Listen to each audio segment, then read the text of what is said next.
Hi, I'm David Davidanza. I'm here with Vivian Gilbert, and we're here at this lovely home in Laytonsville that we just had staged. And I was going to just take a couple minutes and talk with Vivian a little bit about home staging.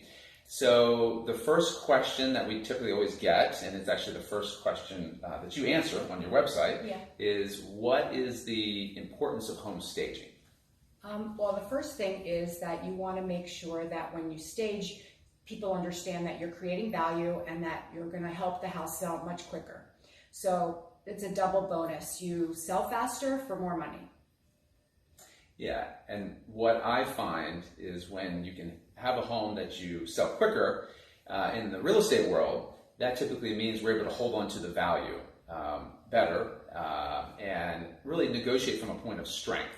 So I think that is one of the huge benefits from home staging. So another question that comes up often is the different types of staging. Everybody's at a different place. Some people have been in a home for 30 years and some people have just moved out. They've moved to a new state. So when we bring a home stager in, there's different kind of degrees of what you can do. So maybe you could speak to that. Right. There are basically three types of staging. There's a vacant staging when the house has absolutely no furniture. There's an occupied staging, which means that the homeowner may still be living, and we have to stage the property being conscious of that. And then the third one, which I think everybody can benefit from, is called a staging consultation. And that's where I can come in and depending on how the house is arranged, what the color palette is, I can give lots of suggestions.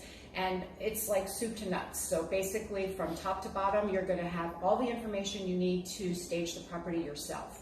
That includes outdoor, it includes paint colors, it includes any other type of renovations that will give you a good return on your investment. Great. Another popular question we get is, if you're going to stage a home, really what is the best areas to focus on? And this goes back to a person that's buying a home will buy emotionally. They don't buy logically, and so when you grab a buyer, you need to grab them from the instant they walk in the house. So whatever rooms are visible from the moment a buyer walks in the house, those are the areas that need to be staged. And if you have furniture in your house, you always want to use the best furniture and art in those entry rooms. So it's really important. Yeah, and just one of the last questions oftentimes that you can ask is there any kind of unique tip or technique that you use when you're staging? Okay. When we design stagings, it's a very deliberate design, and one of the techniques I use is the same style and color palette throughout the house. So I'm basically unifying the property by the style of art and furniture and accessories and making sure that the color palette is uniform throughout the house. When you unify the house, it actually feels much bigger, and space is a huge bonus when you're selling a property.